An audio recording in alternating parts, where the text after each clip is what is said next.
महाराजा चंद्रगुप्त को दरबार लगोबो तो, और सभी दरबारी अपने जगह जगह बैठे थे।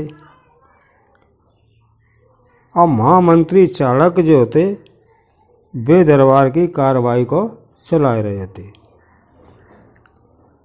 महाराज चंद्रगुप्त को खिलौनों को बहुत शौक होता। रोजाना उन्हें एक नौ खिलौना चाहिए। तो आज भी महाराज ने पूछे कि भाई बताओ आज नौ का खिलौना है। पूछबे पे पता चलो कि एक व्यापारी आओ है और कुछ नए खिलौना वो लाओ है। और सौदागर को दावा जो है कि महाराज ने ऐसे खिलौना न तो आज तक देखे हुए हैं और न कभी देखें और न कभी देखेंगे।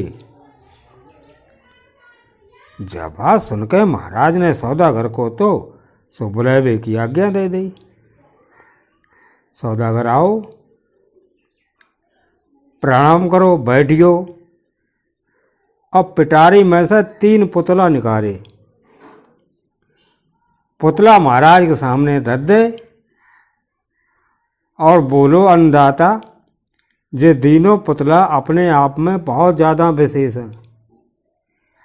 देखन में जे एक जैसे भला ही लगत हो, मगर वास्तव में बहुत अद्भुत हैं, बहुत निराले हैं।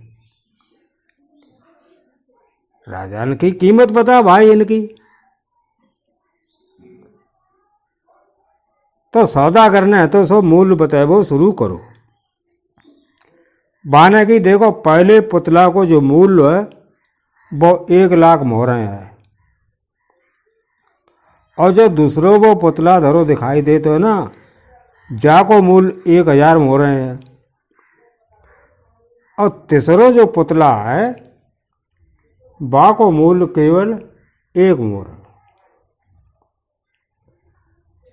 महाराजा चंद्रगुप्त ने तीनों पुतलों को बड़े ध्यान से देखो। अब देखने में तो कोई अंतर ना लगो वहाँ। अब वे जा सोचने लगे कि जब दिखवे में समान है, सेम पुतला हैं, तो इनमें तो पैसन को अंतर कैसे है। अब जा प्रश्न ने चंद्रगुप्त को तो बहुत परेशान कर दो। जब उनके कछु समझ में नहीं आई तो उनके जो सभासद बैठे थे उनको जो पुतला दे दे, और उनसे जब पूछी कि जब बताओ इन तीनों पुतलन में अंतर कहाँ है, बची जब बताओ। अब वे सभासद थे तीनों पुतलन को घुमाए फिराए सब तरह से देखें, मगर काऊ सभासद को जब पता न लग पाई कि इन तीनों पुतलन में अंतर कहाँ है।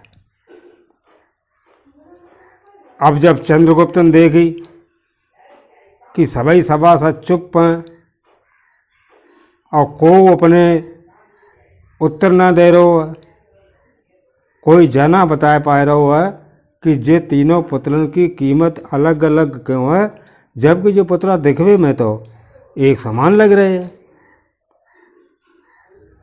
फिर उनने अपने जो गुरु होते महामंत्री चाणक्य से पूछी कि गुरुजी आप ही बताओ इन पुतलन में का अंतर है और इनकी कीमत जो है वो अलग अलग क्यों है, दिखने में तो जो एक है जैसे लगा था। चाणक्य ने पुतलों को बहुत ध्यान से देखो और दरबान से जा कही कि जा लकड़िया के 3 तिनका लेके आ। दरबारी को जाए कहे वो लकड़िया के 3 तिनका हाथों सो कौन सा तोड़ तारे का और ले आओ। जब तिनका चाणक्य के हाथ में आए गए तो चाणक्य ने पहलो तिनका हाथों सो पहले पुतला के कान में डालो। सब लोगों ने देखो कि तिनका जो होतो वो सीधो पेट में चलोगो, और थोड़ी देर बाद पुतला के नेक नेक ओंठ हले और फिर बंद हुई है। अब का करो, चाणक्य ने अगलो तिनका तो दूसरे पुतला कान में डालो।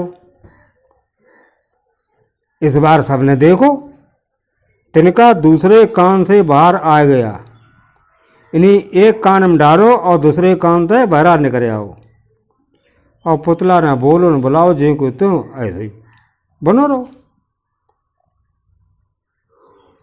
अब ये चीजें देख के जो सभासद थे उनकी उत्सुकता बहुत बढ़ी जा रही थी कि जाने अब आगे का होए।